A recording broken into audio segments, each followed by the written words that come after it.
Thank you for joining me for this episode of Global Perspectives. I'm delighted to be joined today by global economist and best-selling author Baroness Dambisa Moyo. Dambisa, thank you so much for joining me today. Thank you. We're glad to be here.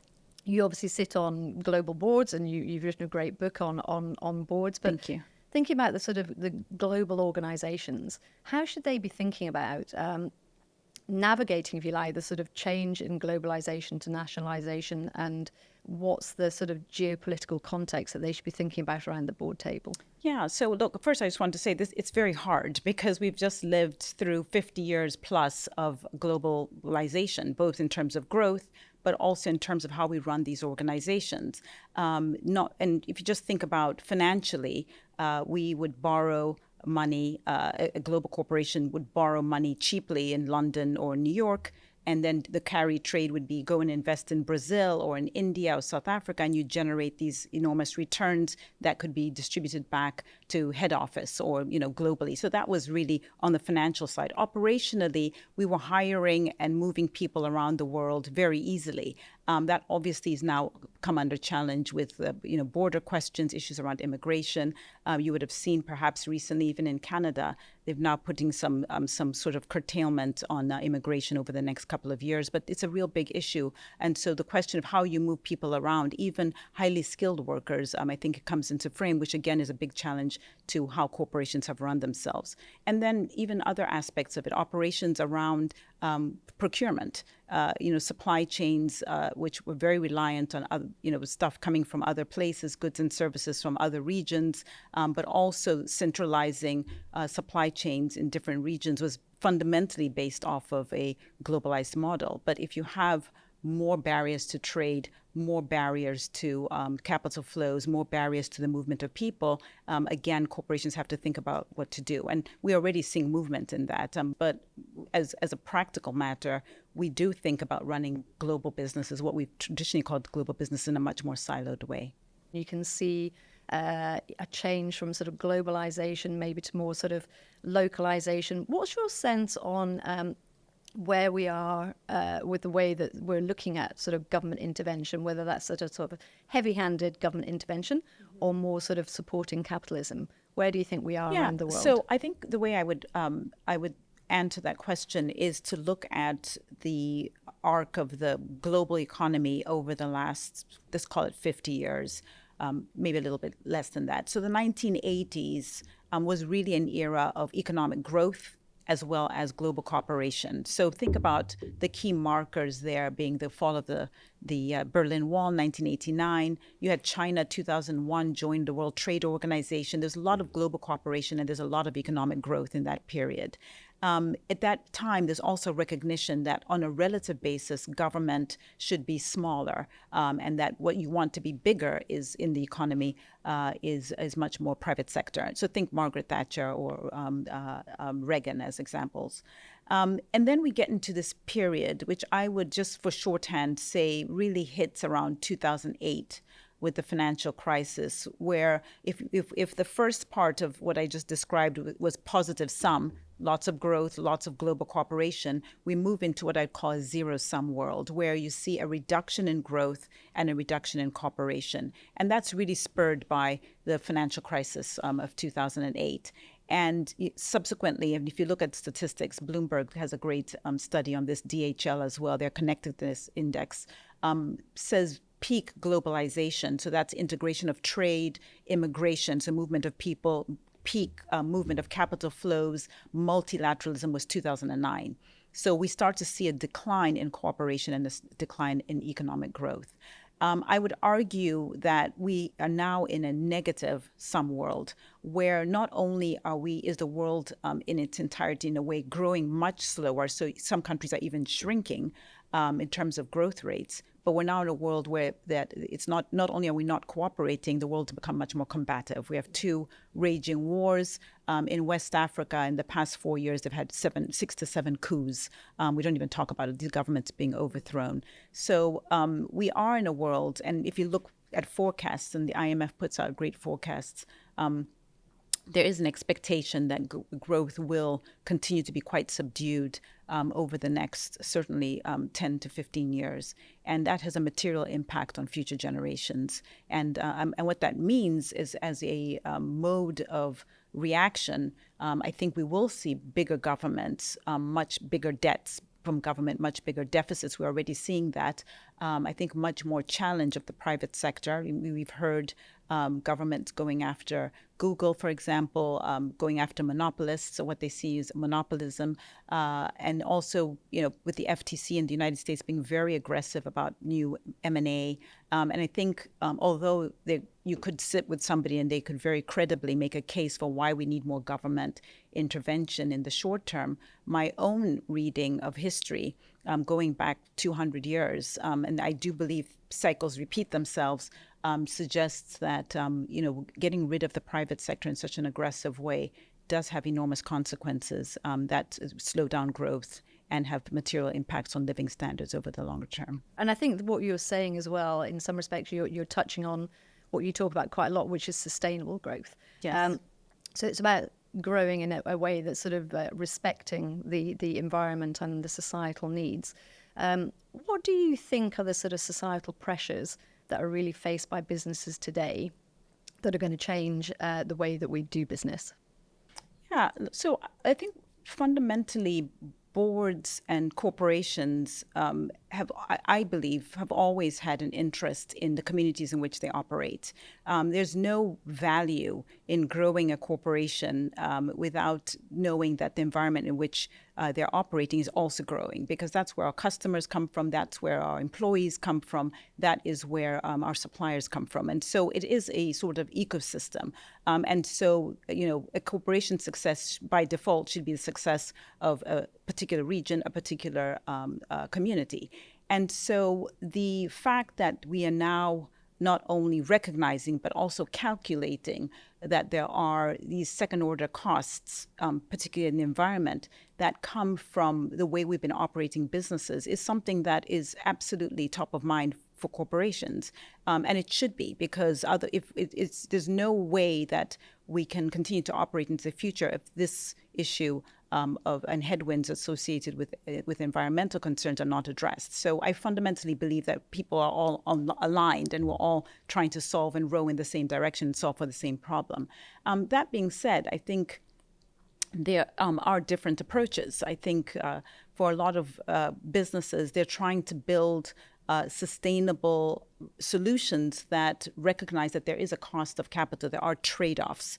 We still have to run these organizations as going concerns. They have to succeed. They have to continue to operate. People's jobs are at stake. People's livelihoods are at stake. Government taxation as relies on corporations. That is also at stake if these companies don't exist or don't succeed. And so thinking about the cost of capital is one of the things I tend to focus on. At 0%, which we were in for a long period of time, this zero interest rate world, it hides a lot of sins. You can do a lot. You can trial and error. You can do a lot of innovation. You can throw a lot of stuff on the wall, as they say. But as we started to see inflation, as interest rates started to rise, it does focus the mind of the bets that companies can take. And if I take the case of just the energy sector or energy transition, not all possible solutions are equal. Wind might be better than solar, which might be better than hydrogen, which might be better than battery, which might be better than nuclear Gen 4, et cetera, et cetera. But it's a business's job to go in there and try and figure out which of those solutions is actually going to be sustainable as well as scalable over the long term. And that requires a lot of work and taking a lot of bets that do come with some risk, but also a lot of upside opportunity. No, absolutely. And I think it is really about the long-term resilience of the business. Exactly. But you touched a lot about finances. Do you think financial markets are doing enough to effectively support sustainability practices, so environmental particularly? And do you think, from a board point of view, do investors have a role to play here? So I'm eternally optimistic. When you say, are they doing enough? I mean, the fact that it's not a solved problem means that there's always more that can be done. But it's no doubt that we now have green bonds, we have green funds that some, I'm just looking at some statistics, some of them are outperforming even standard funds. And that's always going to be an appeal for investors. So, I'm optimistic that more can be done and more is being done. And, governments are getting involved. In the UK recently, they've been talking about the Great British Energy as a source of funding. Many sovereign wealth funds are earmarking real money towards these investments. So I'm pretty optimistic that the capital markets are falling in line, and plus government to do some remarkable things. I'm also very optimistic that technology has always been a game changer. What might seem as an intractable problem in the here and now could be solved within a decade, potentially, if we get technology right. That has traditionally been the case. Go back to Malthus in the 1700s. He was lamenting the population rise. And you think about it again in the Club of Rome in the 1960s, people worried about running out of energy. And time again, technology and technological advancements have bailed us out. I'm not saying that should be a reason for being lax, but I am saying that we are living in a technological era. And so it's very possible that with the right business environment and the right incentives and the right motivations, we could come up with a solution that could be materially impact some of the challenges that we're talking about right now. And you talked about tech, so I'm going to take you back to tech, because I think you're absolutely right in terms of thinking about those biggest, environmental, social issues. Tech clearly has a really big role to play. But I'm interested, as you look about the sort of the increase in tech, do you think it's going to have an impact across developing versus developed countries? Where do you think the innovation is going to come from? Well, I think my sort of concern would come from the fact that a lot of the gains from generative AI could accrue to holders of capital and not to workers. And we all know the statistics about the rise of the jobless underclass as technology replaces a traditional worker, human worker. So that's obviously a sort of perennial concern.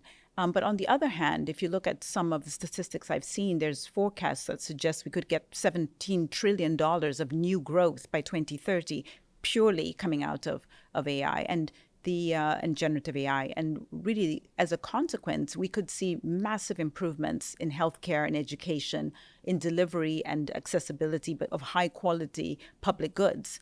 And I think that could be game-changing, both in developed and developing world. But I think we should be optimistic. We're at the beginning of ultimately a massive super cycle, which we haven't had for about 50 years. And quite often in AI, they say that you have to move fast and break things. But we like to talk about being bold, fast, and responsible.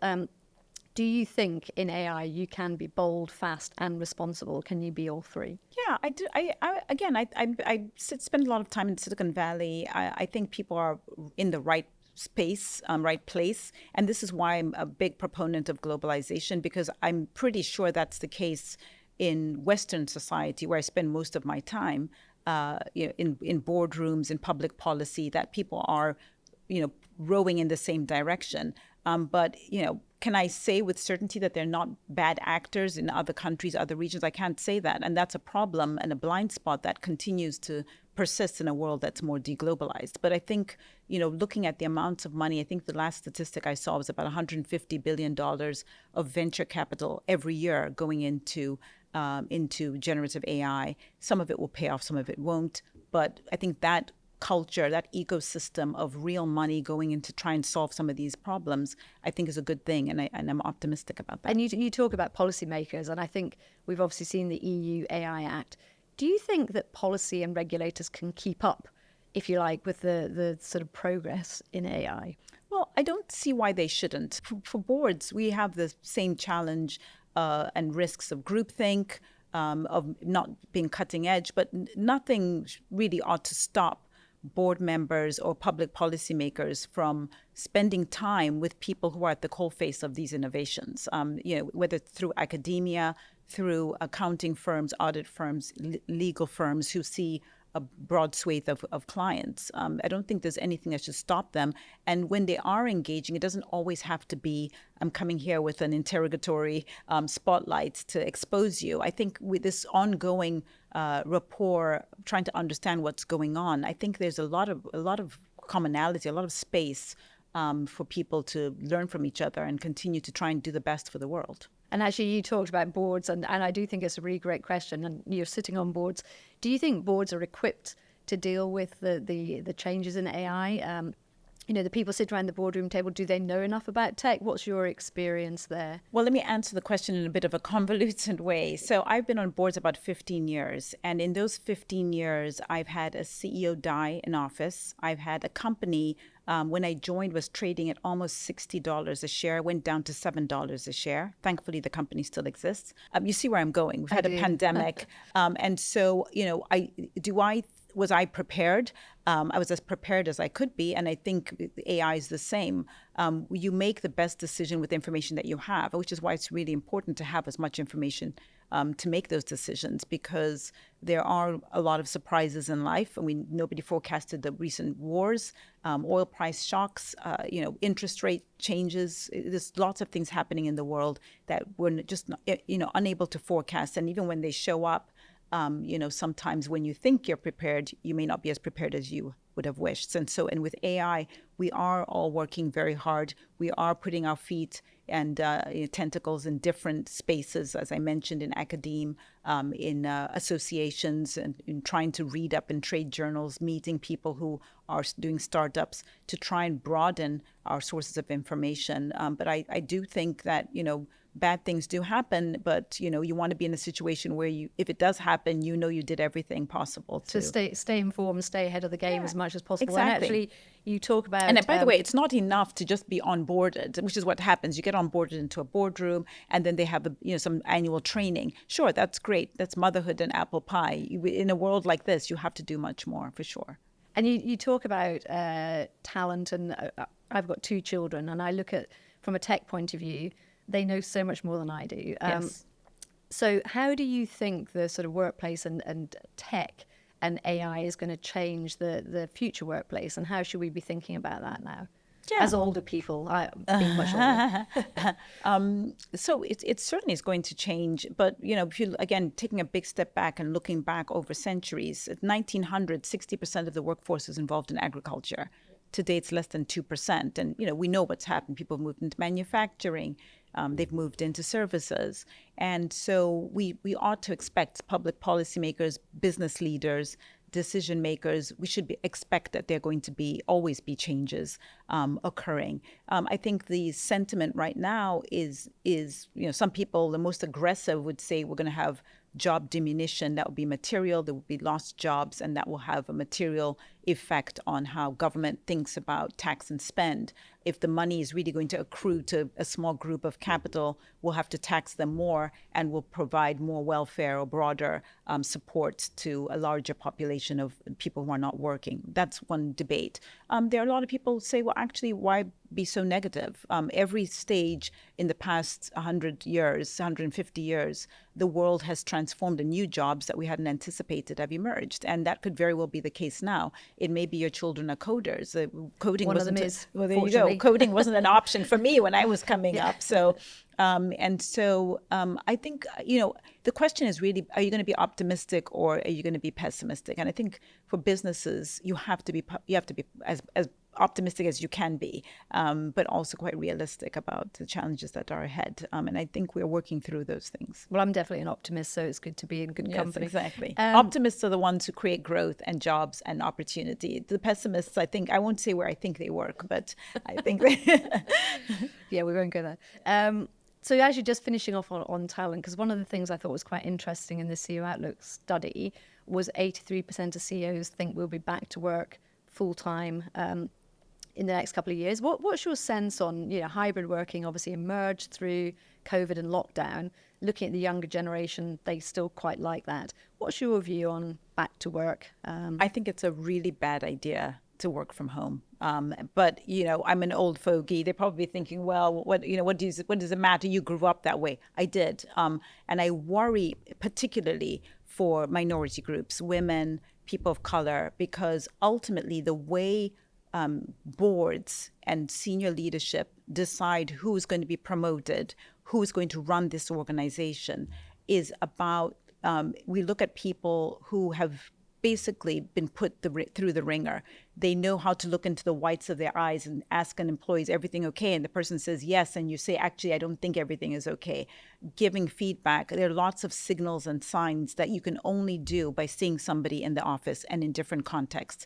The number of times, I can't tell you, I worked at Goldman Sachs for 10 years, being on a trading floor and just getting a sense of where the markets are trading. Those are things that I do not believe you can get sitting at home. Don't get me wrong. I like sitting at my house in my pajamas also. But the fact of the matter is, I think it's a great disservice for young people. They're missing out on human skills, psychological skills of being in teams, learning how to work together. These institutions are live bodies. Governments, corporations, NGOs, they're live, living beings, and you're missing out by being at home. And I don't want to sound like I don't have any sympathy for the counter argument, that says people have commitments, it's expensive to come in. All those things are valid. But you're asking me if I had to put my finger on the scale, I would say, really, you should do everything you can to be in the office all the time, because you are going to miss out, I think, on longer term promotions, and you're going to get stopped out in your career. And you can't see that today when you're young. And it is interesting because CEOs are also saying exactly that. They're saying they're more likely to reward and promote people who are around, which is the human piece, isn't it? Yes, absolutely. And the learning, absolutely. for sure. But businesses are about running human emotions, ultimately.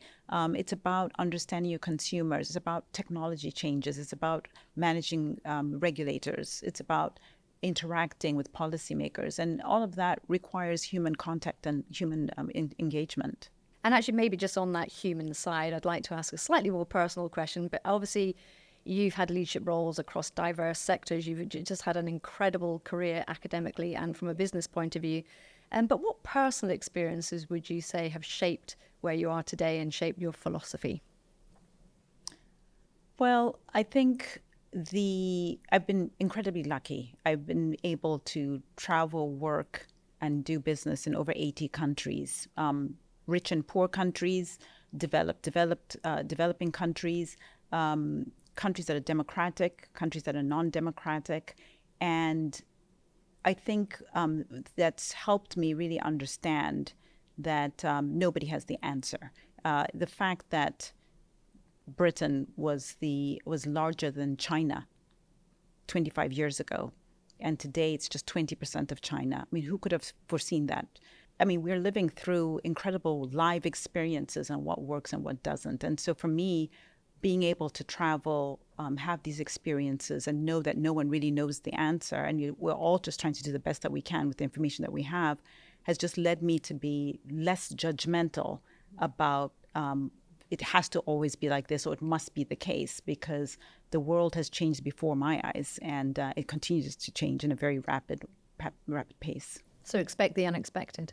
Absolutely. That was great advice that I got from a gentleman who's now almost 90 years old. He told me this about 20 years ago. He said, because I said to him, what's your best piece of advice? And he said, you're always going to be surprised, always. It might be a pandemic, it might be a war, it might be a democratic election, but you are always going to be surprised. And your job is to recognize that that's just par for the course, and to figure out how can we run these institutions or these organizations, or indeed my own life, when I could be surprised. And looking back, even 2020 in January and February, it was supposed to be a blowout growth year. Economically, we're still optimistic, and within 3 months, the global economy was in a recession, and really, it's quite starkly, we're all sitting at home. I mean, how did companies manage to make the transition to have people sitting at home but still operate those businesses, still be able to deliver goods and services? I think those are the questions that will always really guide and drive this idea of you're always going to be surprised. Can you survive a shock? I think that change and volatility has actually become the norm, and it feels like it's picking up pace. Yeah. So I was going to end with one maybe kind of crystal ball question. So we've obviously been running CEO Outlook for 10 years. If you look at some of the things that we maybe weren't asking 10 years ago, generative AI would be one of those questions.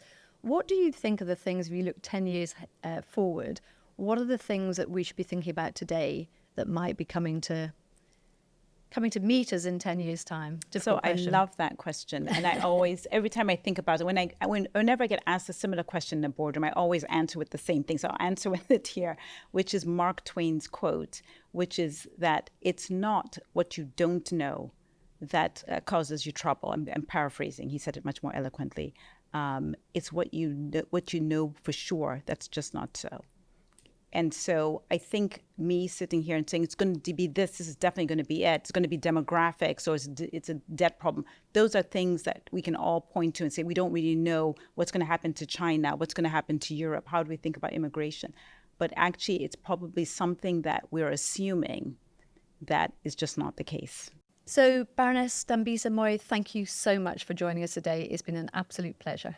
Thank you very much.